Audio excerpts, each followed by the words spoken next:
Hello and welcome to our second webinar organized by the Creative Industries Cluster from Luxinnovation. This time we will be focusing, we've dubbed it CREAdvice as session 2, and we will be focusing on locking down the right content with our 3 experts. To show you a little bit the program for this webinar today. So I'll be doing the introduction and the moderation. My name is Marc. I'm the cluster manager at Luxinnovation.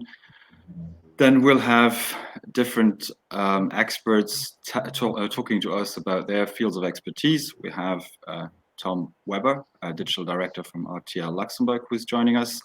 Louis Wagner, who's managing director at User Group, who is joining us from Switzerland. He's still connecting at the moment, so it might be the distance that's causing a bit of delay in him joining us on stage today. And then we have David Schreberg, CEO and co-founder from Vital Briefing, who will talk about content and that content matters and business intelligence as well.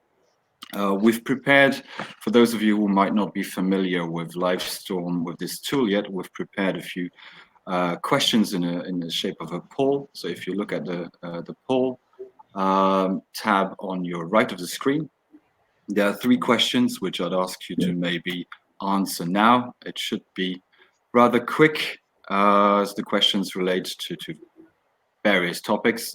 It's asking you if your business development, sort of recruiting and finding new clients, has increased or decreased. Have you innovated yourself since the health crisis? And what economic sector best fits your activity, so we get an idea of the audience that we're dealing with today. So thank you all very much for joining us. We talked about content, and the title for this webinar is Locking Down the Right Content. So I'll start with Tom Weber, who is, I guess you could say, Mr. Digital here in Luxembourg, because you were one of the first ones, I think it was in 1998, where you started Luxembourg's first internet website with rtl.lu. And I think that has changed dramatically since the late 90s to what it has become today. But I guess what will be interesting to hear from you, to hear the action that RTL has sort of put into place with the Merci campaign, but also how work has, how the work situation has been for you, because the government has a crisis cell, but I think in your newsroom, there could have been, in theory, in the everyday business, a crisis cell, but that wasn't to be because people are in remote office work. So that must have been quite challenging in dealing with the influx of information that's coming through at the moment. Yes, indeed it was, because well, RTL having the 3 medias, everybody normally uses our services to be informed. So we had to keep up the information. But as you said, we also, I don't want to say we had to leave the building, but there were discussions about having less people in the building as possible. Of course, this is easier to do for the internet part, but the radio and TV part had also to do this. So yes, we had some ideas in place, but I guess most of the companies had ideas of remote working in place, but there was a strange situation. We had to put them in music in about several weeks. So in fact, we managed it. I'm really keen about the teams we had, and I never thought we would do it at the given point, because now today there are people on site. For instance, radio, there's only 1 speaker on site, the second speaker is at home. And it is working. And as you say, news are more and more important. When I will have a little, just need to find it. How do I share? I only have to share my screen. Yes. Okay, so I will, but how can I, oh no, sorry. Okay, sorry. Yep. So, this is the first image. That's how RTL is currently looking in producing more news than ever before. You only see empty empty workspaces, but that's how we're doing. So that's our big newsroom. As you see there, we have the radio, the TV, and the new media guys all sitting together, which is in this situation, of course, not ideal. So we had to change this, but the newsroom is in fact empty. But normally everybody at home should see that we are still operational. So this is a small slide I have, which we did a few days ago, having during the crisis, to ask people how they consult news. And normally people say TV is dead, but if you see 27% of the people still looking TV. Radio decreased, which I can show in the next slide. So internet, of course, went up by 60%. So everybody's using internet and application. I think this is also because of the fake news stuff. So you see the increase of internet because people want to have reliable news. So they look perhaps less on the social media, more on the public or trusted brands. And TV also went up quite a lot. The only thing which went a little bit down was radio, but there is a simple explication about it. People normally listen to the radio in the cars. They don't drive it. They don't drive much these days. So there is a decrease in radio. But as we see, internet and applications are strongly up, which is, of course, good for us. Social media also a little bit, but we're, of course, keen that TV went up. We also changed our whole program to have people vote what they want to see. We show older movies, even older sports events to keep people busy, and they really appreciate it. This is, of course, the traffic we had on RTL. So you see a big increase in March regarding the other months. These are really figures where you see we produce a lot of content. We produced 8,000 ticker items, 1,800 articles only about the virus stuff. We had 1 or 2 million views of all the press conferences. And as you see, we are nearly now to 200 million page views from the beginning of the start of the crisis on, and 36 million visits, which is for a local website still quite impressive. As also we have the 5 minutes, and today we have 2 other languages which are also really increasing, so we're really keen of this. You were talking about the merci stuff. So in fact, we created a video where all our presentators simply said thank you to all the people helping us. So being it in healthcare, being in police, being in everywhere else, because I think that's also a part of our role. We need to thank all those people, and I think when we did this production, everybody was really happy to do it, and it was with their hearts to do it. So that's how we did this small crisis stuff. So this is again the thank you. I think that's a small presentation of how we did it, but I think the discussion later on will be even more interesting. I think in terms of the Messi campaign, that's it's probably good to keep the spirits up as well. If you have people working from home and they sort of have to interact with other colleagues and to actually still, especially for radio, TV presenters, show their faces, because people might just try to listen to them or read the news digitally, which is a good idea. But you had another action as well that you mentioned before we came onto this webinar, which was for restaurants. Can you tell us a bit more about that? Yeah, well, this is about, we did it together with our sales house IP, where we did a small web page, and I think we were rather quick on setting this up, which is called Resto Home, which is an idea we had. So simply putting up all the restaurants who are doing takeaways, who are doing delivery, simply to give them a stage where you can have them. So it was a project. We gave the presence on our 3 media, so none of the restaurants owner need to pay anything. It was simply for us important also to keep those in the loop and to show how they do it, because for me it's interesting if there's some person doing more instead of simply closing down and waiting to open again, so they change their whole business. And I think that's definitely something which needs to be supported, and that's one of them we did, and it has a very good success.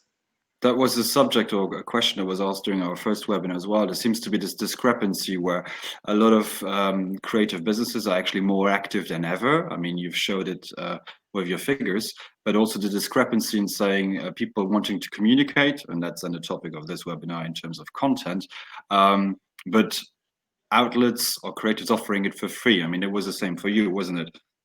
Where you create a platform to help businesses actually still get their message out there. Yeah, I think in these times it needs to be done, and I think also in the future a lot of businesses needs to start to communicate again. I think a lot of businesses disappeared from the first day on, and they are no longer there. And I think there's also an after crisis, and people needs to be there again. And I think the idea of buy local or consume local is stronger than ever. And I think this should be a definite door opener for communicating and simply changing also the messages, because when now people are, in my opinion, going to the local shops and thinking, oh, shouldn't I go to the shop across the corner or buy it on the internet? I think now it's the moment to do this, and I think the creativity and the communication should go around this. And in my opinion, they shouldn't last too long, because it's now, well, even it was a few weeks ago. So. But that's something I think it's the next challenge for the creative and also for the shop owners. And definitely go ahead and not sticking the head waiting for something to come. I think the government is helping, but I think everybody has the opportunity to help himself as well, and maybe change the business and grow. Yep, I think what you said is communication is important, and information obviously as well. And you've dealt with a big load of information that you had to quickly seep through in, let's say, in your newsroom, and to have it sort of broadcast on your different platforms or outlets. How, maybe explain us how you've dealt with that, and also seeping through, which is a big topic that maybe afterwards we can loop David into that conversation as well, in terms of fake news. You know, how did you handle that? Sort of the impact of the news items that you were given, the information, to then publish that, and also sifting through or sensitizing people about the fake news. That's definitely because the government did a good communication. Okay, they also had to struggle in the beginning to get it up and running, but the communication they did is very good, accurate and stuff. So we mostly rely on those, but there's so many informations and there's so many open points where you can see it that way and this way. That's it. That's our newsroom working in total. So in this case, we have all news people working together. We have one news, and it's then working from there. So we are coming from a business where we're media driven. So TV has their content, radio has their content, but we switched to a news driven content. So it's the news coming in, and then I'm always referring to as a train. So the news is the train who is running, and then there are different cars attached to it, and the cars are the different media. So therefore we can assure that the news is coming in, is treated in all medias, and it's therefore also accurate. About fake news, yes, I think we had it 2 or 3 times in the last weeks where our news, some screenshots from news of us came, somebody changed the text. Of course, we get it relayed rather quickly, and we had to say it's false. So again, as we are multimedia, we can also relay on radio to say, okay, there was a false news, it's not true. So that's the power of having the 3 medias, and we're definitely working on that. But as said, the news are coming in from everywhere. We also have quite a lot of comments. So as we have a platform where people can comment, every comment is read before it's going online. You can imagine that this is a lot of work, a lot of challenging work. People want to communicate, but of course we always try to keep those comments on our page, because we know on Facebook everybody can comment as well, but it's harder to do a clean up, let's say, that we're on, because it's post moderated. We are pre-moderated, but it's fine like this. There's one headphone fall. Okay, but thank you for that, Tom. We'll come back to you and get you back into the conversation as we go along during this webinar. Maybe the time to loop in David Treberg from Vital Briefing, CEO and co-founder of Vital Briefing, with a long background in journalism and award-winning journalist. What can you maybe explain for people that might not know you, what Vital Briefing actually does? And then we'll, I think, pretty quickly come over to the main key of that tsunami of news, which you mentioned as we were preparing this webinar. Extraordinary job that he's done, having been a journalist in a newsroom for many years before.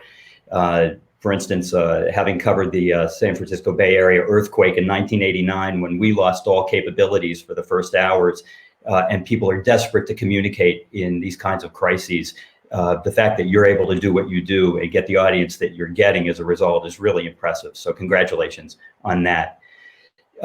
Vital Briefing, we founded the company about 9 years ago. We do a couple of different things, all built around high-value communications. In business monitoring, we look at what our clients need to know on an ongoing basis. What are the topics and subjects that drive their businesses? We're a B2B company, a business-to-business company.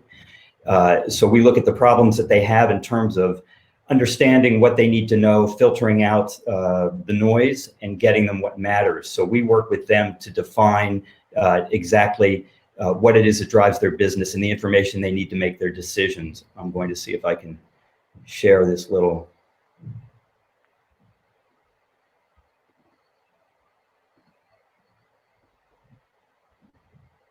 Yep. So we are, I like to say, we're beating back the tsunami with intelligence, is the way we look at it. We call ourselves your personal journalists. We are actually a global virtual outsourced newsroom, or CAAS. And what we do is we aggregate, synthesize, and summarize reliable and essential business information to help guide our clients into the decisions they need to make. And we do that through a number of different products, but our main product in this line is our daily, weekly, monthly briefings, where we look at all the information that's available via our technology. We pull in everything that's relevant in terms of specific topics of interest to our clients. Our journalists, who are subject experts, then synthesize that information and create or write very specific summaries that are very concise, that get the exact information that our clients need. And generally, we'll pick a source or two, because we're weaving that information together from a number of different sources.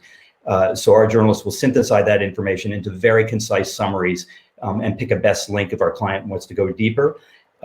In terms of presentation, one of the things that's so important now in this world of too much information is not overloading people with information. So part of our role is to make sure that we are compressing the information in a way that they can absorb effectively and efficiently. So rather than slamming them with 100 stories a day or a week, we pick the most important. So generally that'll be confined to anywhere between 15 and 25 that can slide into usually an email that they can then share with their staff and with their clients. You mentioned, so I'm just going to jump in there because that's an aspect that Tom mentioned as well. So you mentioned the technology that you use, but how important is the human factor in this? That's where we're a little bit different than our competitors. Most of the competitors in our field are auto-generated, so they rely very heavily on technology, which is reliable in many ways because it can get you a lot of information that's very good. Our kind of value add is the subject expertise that our journalists bring to the table. So anytime we started in finance, being in Luxembourg, where else would we begin? When we started the company, we started specifically in finance. We have a number of clients in the financial space. But the idea always was, if that's successful as a business and as a product and a service, we would template it to other industries, because everybody has the same problem. Everybody's trying to deal with too much information and filtering out what's not important and what matters to them specifically. So what we have on top of that are more than 70 journalists who are subject experts in those industries. And their judgment is very key in terms of understanding what our clients need to know as they filter that information. We work closely with our clients, with each of them, to know the specific topics they need to follow. This month, this year, it may be something around a financial regulation that could change to something different. And so we change with them as they need it, so that they're always getting only what they need to know. So it's that subject expertise that we bring to the table that's of real value on the one hand. And the other thing that's really interesting, and this goes back to something that Tom was saying, is the presentation. You can have great information if it's poorly presented in language and even visually. As I'm sure all of the people who are listening know, when they go to websites that are difficult to maneuver or hard to look at or hard on their eyes, they don't stay. The presentation is really important. So that's why we take much care with the language that we use, making sure it's very tight and communicates exactly what's necessary and is visually appealing so that they can move quickly through it. They can scan and move on to the next thing. Our clients don't have a lot of time, and what they value from us is getting what they need to know very quickly. Mm-hmm. Okay, thank you. Sure. I'm just gonna I'll let you continue with the presentation in just a second, but I see that there's already a few questions coming in. So for our participants, feel free to put the questions on there, and you can actually like the questions that are all, in the questions section of this webinar. So we will then pick the ones with, let's say, the most likes first, and then we'll sift through them. So we have already a few questions coming in. We'll answer them in just a second. Back over to you, David, to continue. Just quickly on this, I co-founded the company in 2011 with a friend of mine with whom I'd worked at AOL when I was vice president of AOL. He was running search at AOL. He then went to Thomson Reuters as president of content and search technologies. We founded the company together, bringing kind of two skill sets to the table. My skill set in terms of journalism and information, digital information presentation, and his on search and search technology. And then essentially the idea behind our intelligence, our business intelligence, or our business monitoring is, with this information, our clients should be able to identify the opportunities and threats with that notion of what you don't know can really hurt you, if not kill you, and what you do know can power your decisions, particularly where competitors are concerned. Over the years, there's been an interesting evolution in our business as we've found that our clients more and more want to know what's happening with their competitors. And I think it's interesting for us to chart that over time. I think at the beginning there was more focus on, particularly because we started in finance, on regulatory matters. When we started the company, we were still, especially in Luxembourg, in the aftermath of the global financial meltdown.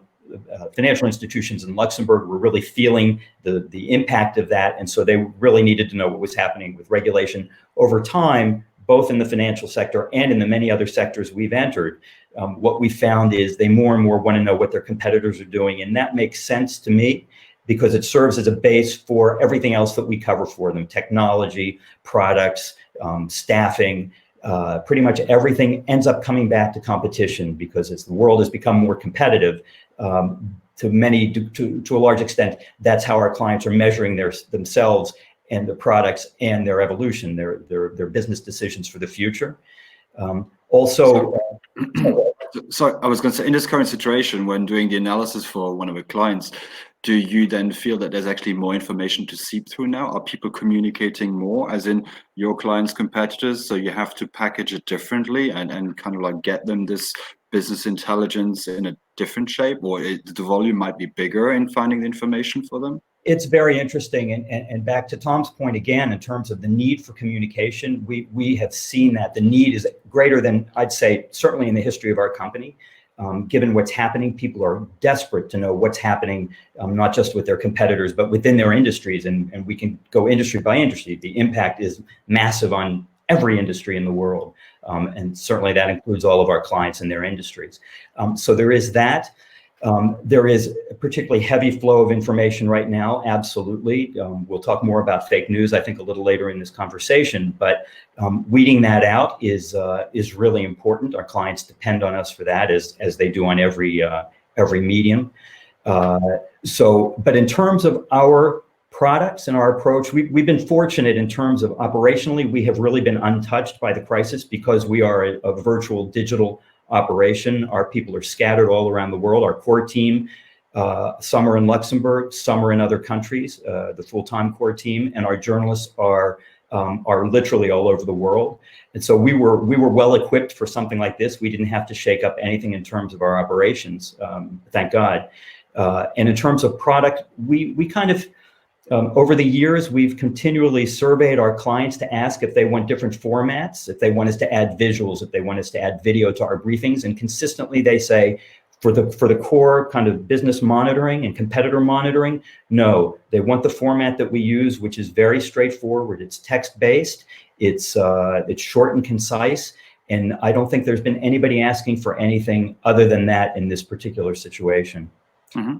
Okay, I'll use the opportunity here to get Louis Wagner into the conversation as well, because I think they might have a slightly different, because they're communications agency with the user group. They're based in Luxembourg and in Switzerland. And Louis, thank you for joining us from Switzerland.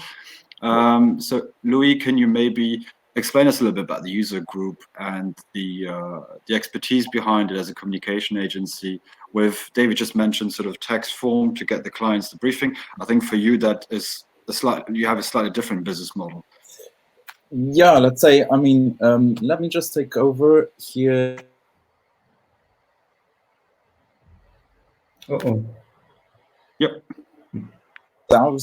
But more a bit about the situation in general and how we could or how we can help different clients, and how we actually did help different clients. So to make it very short, we are, as you said, on the one hand, a strategic communications consultancy, at the same time also a marketing consultancy. Both go quite hand in hand. The idea is always to reach a strategic goal with communication. For that, we call ourselves corporate development advisors, and as you said, we are based both in Luxembourg and Switzerland. And what we actually did now recently is we installed the crisis communication desk, which is mainly an initiative that is maybe as some people only saw it recently, but it is actually based on a long-term expertise. We are working together with a company in Zurich that is called CREAction. Those are long-standing senior experts in especially everything which is related to strategic communications in exceptional situations. Can be financial restructuring of a company, it can be a liquidation, it can be a merger, but it can also be a health crisis, a cyber attack, or something more into that direction, which are mainly more the topics that we are talking about now, and especially, of course, the health crisis. What we actually did new is mainly that we installed this specific website and service that is available 24/7 around EU, Europe, Germany, Luxembourg, and Switzerland especially, and where we are really constantly reachable for everything which is related to communication in these difficult times. And I think we have three main keywords in that are very important to structure your communication around, which is authenticity, transparency, and coherence. If you are missing one of those three, you are quite likely to have an issue later on in your communication. And again, back to what was already bespoken before, I think there I absolutely agree with all of you. Radio silence is a very tough place to recover from, and that's exactly what we advise our clients during these times. And maybe just to go a little bit deeper into this, what we did as an initiative during these times in connection with the crisis desk is mainly that we offered a free COVID-19 crisis video package, how we called it, which was mainly the idea was, okay, we say transparency, we say authenticity in communication is very crucial. So what do? We offered clients, especially small and middle-sized enterprises, a free video package where it was possible for them to communicate directly with their stakeholders, be that their clients, so rather the external part, or be it the internal parts for a little bit the bigger company, their employees. And there we had different examples where we positioned either the CEO, the top executive, the business owner as the leader in this crisis management, let's say, on the one hand, but also as the one that guides the people really through this crisis, that comes up with information on a very regular basis, if not even daily, And that's something where we did some different initiatives for small companies, but also for multinational financial institutions. And what had a really good reach in terms of employee engagement, but also external stakeholder engagement. And above that, which is then very important now, the social media habits of people changed. Since most of them are working from home, they have some sort of social media next on a second screen or similar, be it LinkedIn on the more professional hand, or be it something more like Facebook or all the others, you name it. And what is changing, there's more demand for social media, so there are more people around. At the same time, a lot of advertising campaigns that were actually planned got cancelled, and there I agree with Tom, they shouldn't be, and we are actually late already to plan now for the communication at the moment and going step by step out of the crisis. But a lot of campaigns were cancelled, which means that social media is at the moment a very cheap place to advertise. The bids go down step by step. And that's something we came up with to help our clients with the video package and the social media strategy around it, where they could, for quite an overseeable budget, reach out to their stakeholder and really position themselves and their specific message. And I don't want to go too much into the messaging part, because that really depends on who is the company, what is the company doing, and what are their issues they are dealing with. But that's a little bit the approach in general that we had during this time. But I think as we prepared the webinar before as well, you mentioned one thing that I picked up and used it for the invitation for this webinar as well, which is radio silence. So you'd say, what would be your advice in saying, on the one hand, people that say, I will not communicate, I'll try to weather the storm and not send out a message, to people that are actually wanting it to do but don't know how? Which is the right approach? Just keeping back and waiting, or actually communicating? I would definitely advise, as I said before, radio silence is a tough place to recover from. To get out of there, if you've been under the radar for too long, it's difficult to come up again. I would definitely advise to communicate. Also to communicate given the fact that maybe you don't have all information at hand. Maybe David will say something else now, but gather as much information as possible, but communicate, even if it's not 100% 360-degree view. That would definitely be something I would advise. That shouldn't be stressful. That can also be a communication that is maybe not at the very highest professional level in terms of technical realization. You can communicate a video with your iPhone or similar. The thing is, you have to be out there. You have to show, on the one hand, your employees, that's on the internal side, that you are there for them, that you are taking up this fight, this challenge to bring on the company, and also your customers, that you are still there for them and that you actually care about them.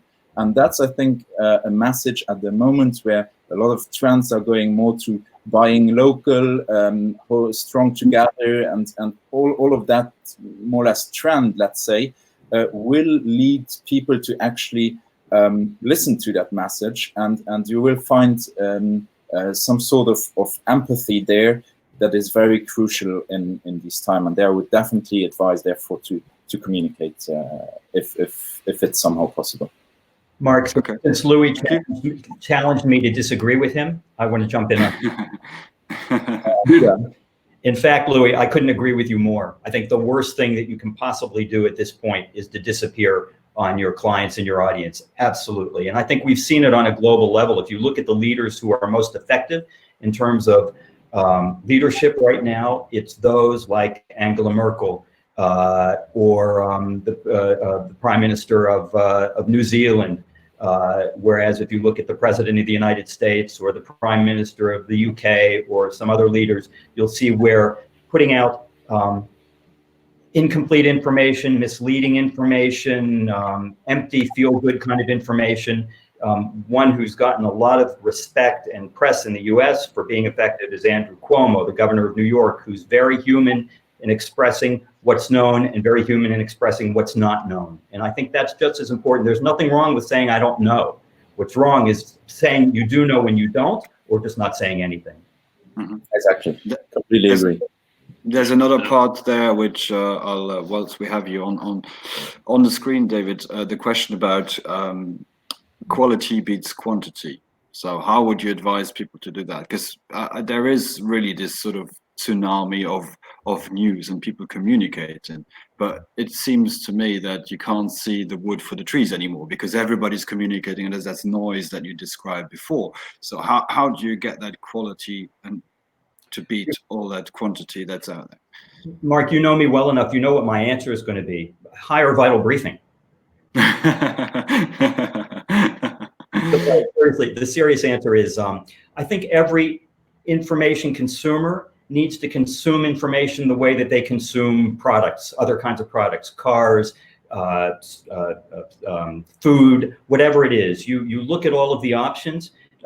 You decide what's most important based on your personal criteria, and you make your choice. And it's no different with information. If you're a discriminating consumer of so much information or information, you have to filter out what's not credible.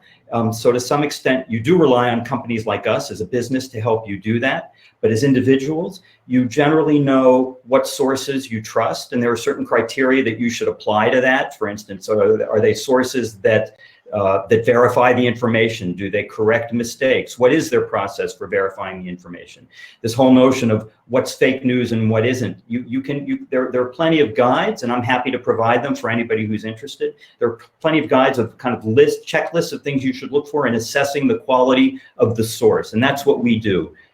We over time in the individual industries that we work in and the clients we work with, we spend a lot of time working with them to understand which sources they most value, and then we bring the sources that we most value to the table with those, and together with that kind of a package, we can present content or information and intelligence and monitoring that we believe is reliable.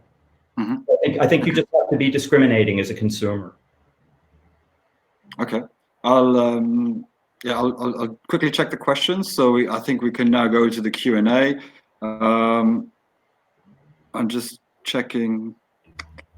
So there was one, I think, that's directed at you. So we'll do this one from Francis Michaud. So I'll put it up on screen. So it's for Vital Briefing. So for David, nice to get selected info, but then the most important is to know how to manage them. Are you coaching your clients for taking the best profit of your input? So I guess here we're talking about return on invest. Yeah, it's a great question. We work very closely with our clients to make sure that they're using the information as best we believe they can. And if they're not, we work with them, we'll encourage them to do that. For the most part, they do, because we work so closely in setting up with them what they need us to cover. We're topics based in the way we structure our information. So they tell us which of their competitors they need to follow. They tell us which regulations they need to know, what particular technology. So we're very specific with them in the way we structure that information. So we're taking unstructured information, unstructured data in a lot of cases, and putting it in a format that they can understand and use. So, and we encourage them constantly to update that. In terms of ROI, there are lots of figures around ROI where business intelligence is concerned. I'll give you a couple of stats, and then I'll give you an anecdote. On average, every company has 25 direct competitors, while 1 in 2 companies struggle with much more competition than that. 80% of the companies surveyed on average have at least one full-time employee or more gathering business intelligence. And there was an IDC study not long ago that the median 5-year ROI was 112%, and the average payback time came within 1.6 years on investments in business intelligence and on monitoring. 1/5 of the firms surveyed found returns of 1,000% or more, and another study found documented returns of about $13 on every dollar they spent. And I'll give you an example. In our case, we have a global client in a particular industry that has 63,000 employees. They're a major player in their space. We found for them a story, a very obscure story in Tagalog in the Philippines, in one of the papers we happened to survey online, and found that one of their competitors was building a certain kind of production facility on one of the Philippine islands. We delivered that story, we included that story in our briefing, and their engineers were able to reverse engineer from that story and that particular incident what technology, what product their competitor was developing, and they were able to answer it. So those kind of nuggets, gold nuggets, are priceless for our clients. Yep. Okay. Thank you, David. I'll pass over a question to Tom as well, because I've seen one that was about content, which one, I'm not sure you'll have the answer, but it's from Francis Michaud again, so here we go. I promise we'll answer other questions as well from other people as well, but this seems to be a fitting one for Tom from RTL. So it seems that now radios and TVs are short of content. Most of their current programs are now based on old contents, which is what Tom mentioned before, sort of having reruns of old programs and news articles and documentaries. Why is there so much difficulty for creating new content at the moment? In fact, it's a simple answer, because most of new content is based on people you invite on stage, you invite on the microphone, so a simple way you can have a chat. At the beginning, it was more difficult to have people, being it technology or being it, no, we don't want to do this over digital. But now, from every day, there are more and more people going on it. I think we equipped ourselves with Skype tools and then FaceTime tools. So I think the acceptance of having digital interviews is getting more and more the place. So we are creating new content, but yes, one problem is most of the content is around the virus, because all the social stuff or cultural stuff, it's difficult to have because we can't send cameras or even most of the events or most of those accounts. So yes, there is new content which is done, but the problem is it's very narrowed down to the current situation. But even if there's one outcome, I think also in the future there will be more and more of these digital interviews, because now I think on TV, it's at the beginning it was no, it's too pixelated, it's not nice, it's not human interactive.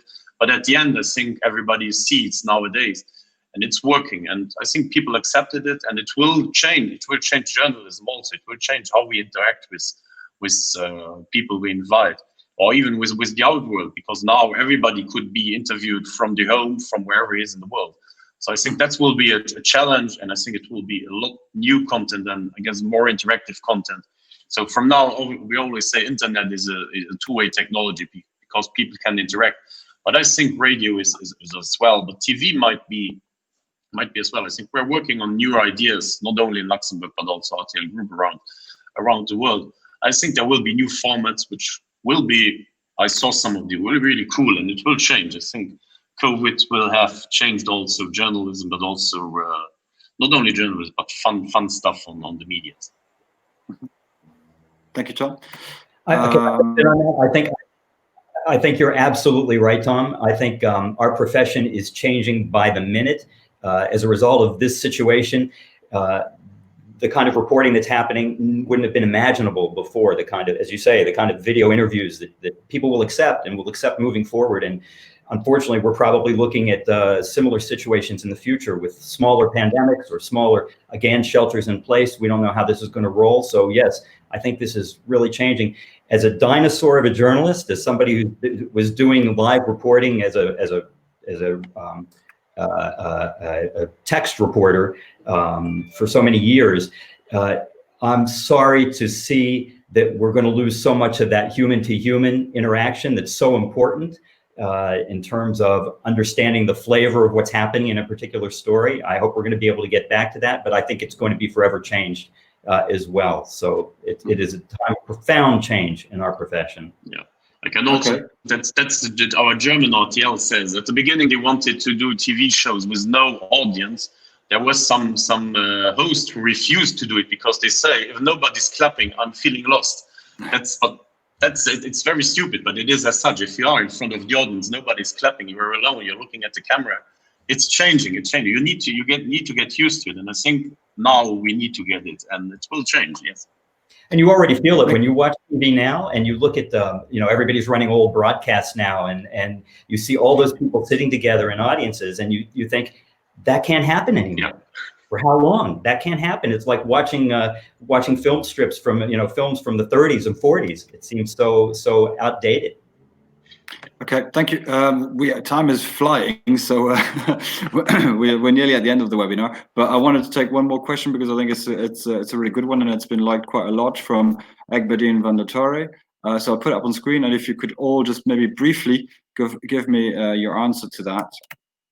So we'll start with you, David. So how can we start small-scale initiatives for cultural life in Luxembourg, for example? How could the community work together with artists, galleries, citizens on a local scale? I know it's a really wide open question, but maybe some suggestions there. I would go back to Louis' point about communication. I think you set up a platform. We have lots of platforms now. You just set up ways to communicate with each other in an effective way, so that you can make things together, you can put programs together. But I think it all comes down to finding that way to communicate effectively and often. For me, that's the basic answer. Thank you, David, and we'll go over to Louis. I agree on that, and I would say, I mean, there are already a lot of initiatives, not only in Luxembourg, of virtual museum visits, virtual galleries, be it over a real big scale application that was probably already there before the crisis, but also there are a few very small initiatives in terms of that galleries do a virtual apéro via Instagram or similar things like that, which are, well, we are talking small scale. So I think that's how the start is coming. And then again, in general, I think video is a very interesting format, again, because it's the most attractive format. It can be very interactive, and that's what I would go for. Okay, and then to finish off the answer, Tom, what would you say? I think in our newsroom, the cultural teams are already looking into those stuffs, because they were one of the first saying, okay, this might be an opportunity to change the way how we look at this. So I not really saw the end product, but they are working on it. And I think we as media, as a mass media, we also have to play a role in this, especially in the internet, because TV is serial. You have X minutes, but in the internet you can display many things in parallel. So I'm pretty sure, in the coming weeks, we're gonna put those out, and that's, for me, it's a role also to support on those. Okay, thank you very much. We were really running through this with lots of interesting discussions. Thank you very much for that. So we'll put up on screen sort of this call for action if you'd like to register for our last creative session, which will be on the 5th of May. That time the topic will be creative industries as a global, creative and cultural industries as a global entity, and talk with experts from Canada, from Germany, and from the UK to find out where the progression of creative industries was before the crisis, where we are now, and what they predict, or what the feeling is creative industries as a role to play during the pandemic and after, during the economic sort of crisis, have to play, if they will be at the forefront of bringing in new ideas and innovations. So that should be an interesting talk with them on the 5th of May as well. So thank you very much to our three panelists for this session. There's still a few questions I see that are left open, so I'll take the liberty to actually ask our panelists to answer them, and we'll get in touch with people to give them that direct answer, if you permit. For the cultural question, I have one small addition to that before we say goodbye, where there's the cluster obviously also has this platform, creativecluster.lu, where a lot more people, I think, looking for answers have turned towards our platform to look at profiles to put up their projects. So that could also be maybe a small help in people wanting to connect with other creatives and putting up their projects up there, or initiatives to share amongst other creatives. That was it from me.